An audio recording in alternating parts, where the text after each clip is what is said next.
Hey guys, this is how I make my watercolor paint out of eyeshadow. I have made tons of this paint. This is a finished palette. This is a almost finished palette. These ones are both finished as well. Here we've got this one. And I use them too. They're not just like for fun. They're real usable watercolors. And yeah, honestly, it's a really fun process. And I really recommend it if you're looking for like another hobby and such.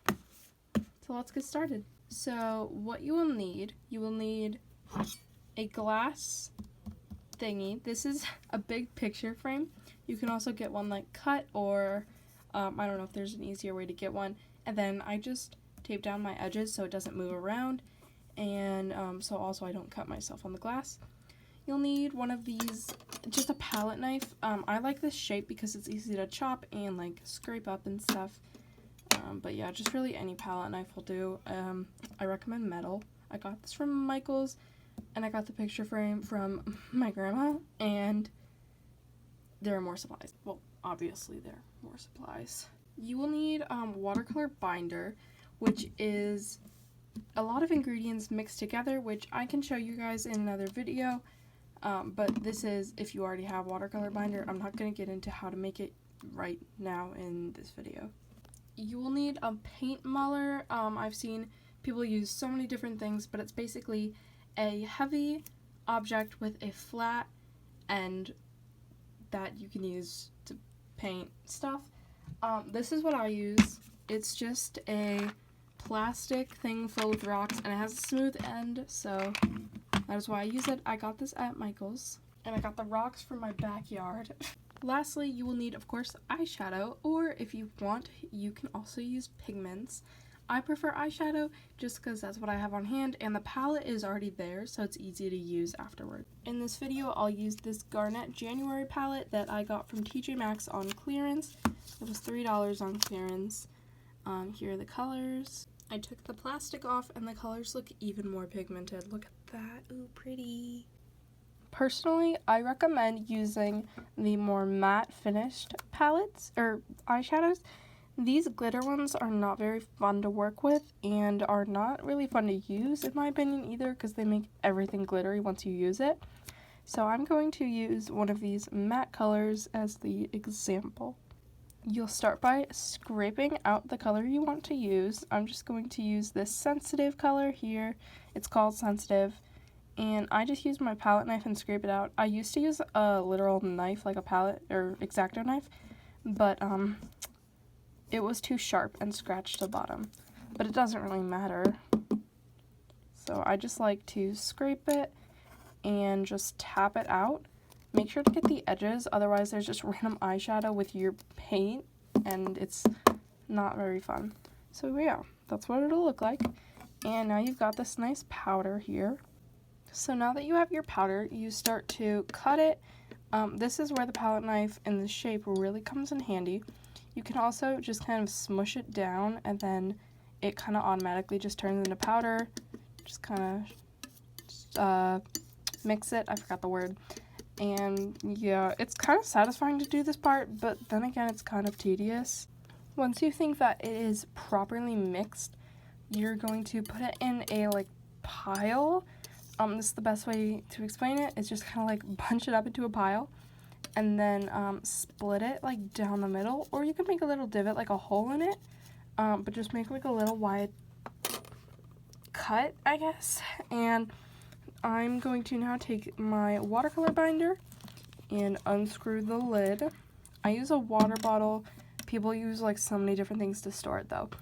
And then I just kind of eyeball it, kind of like half and half, and I just pour it in that space. This helps me measure it by creating that divot, and then let it like spill out a tiny bit, but not too much. And then you're just going to mix it. It's kind of an awkward part, but it's really simple.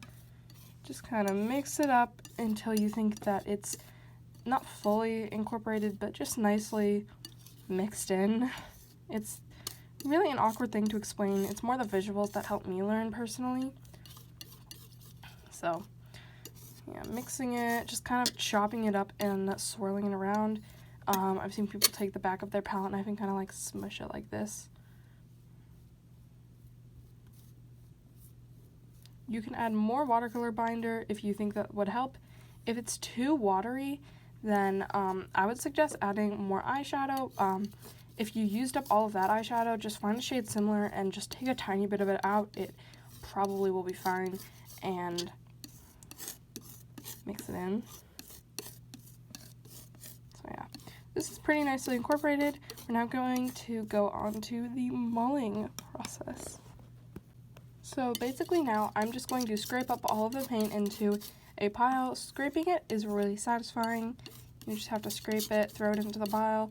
It's easy as well. Then I just take whatever is left over on my knife and just kind of smear it on there, because you're going to smear the rest of it anyway. Place that down, and then I'm going to grab my paint Muller. It was really far on my desk. And smush it down, and basically just like apply a little pressure and spin it in circles. This helps disperse the pigment, and that is a very fancy term I feel like I'm using here. But it just really helps make the paint smooth and actually work really well. Without this, you'll probably be picking up a lot of flakes and powder when you're trying to paint.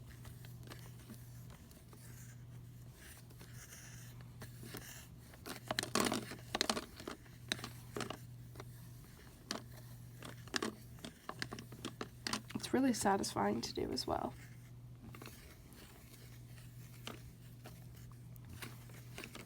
I do this for a few minutes, and then I scrape all of the paint up and either do it again or I just kind of leave it and mix it a little more.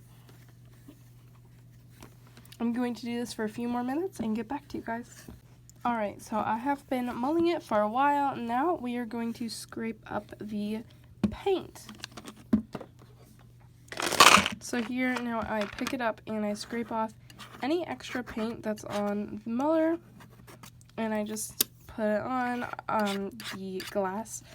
I am never able to get all of it, but this helps get some of it off, just to try and help reduce the waste. I'm going to wipe this off with a paper towel. Next, this is the part that I actually really like. You're going to start scraping up the paint. So I'm just going to take my palette knife and just go along the middle first, because that helps, I've noticed, and then the edges.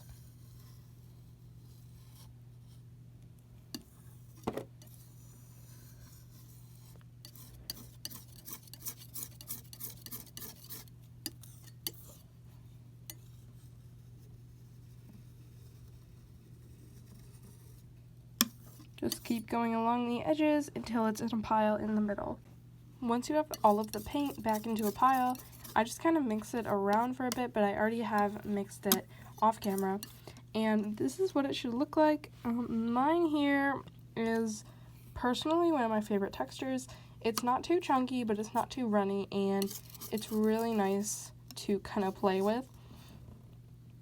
You want it to have that nice kind of drippy texture. At least that's what works best for me, to put it back in the container especially. I haven't noticed any difference when I'm using the paint specifically. I don't think there's a perfect way to make it, but this is what works best for me. Now that you have the pile, we're going to put it back into the container because it's done.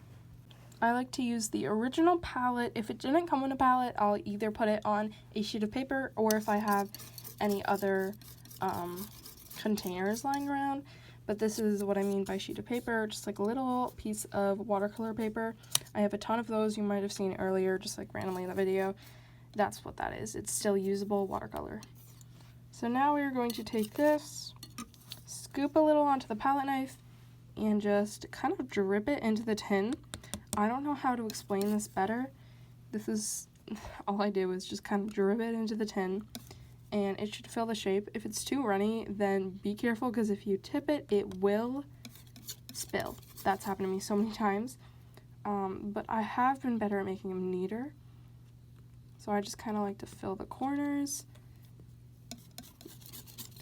Usually you will not have, or you will have extras. So I like to fill it as much as I can without it like overflowing. And then with the extras, I will add it onto separate cards so I can still use it or like give it to friends or something. Tap it a bit, and there's your paint.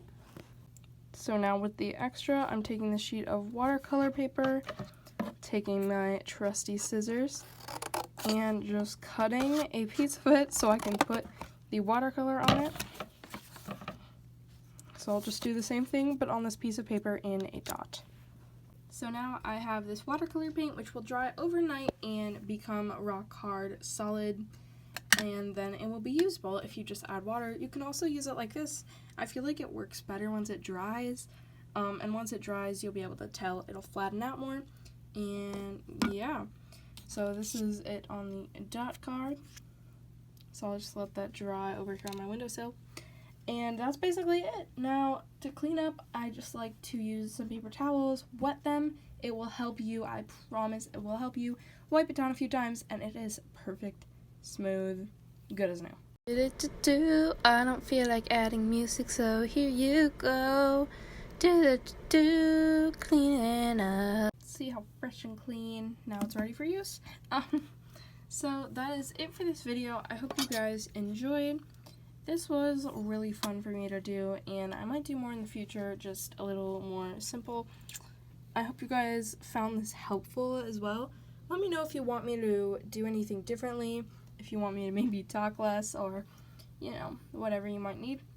Hopefully you're able to make your own after this, and yeah, thanks for watching. Bye, guys!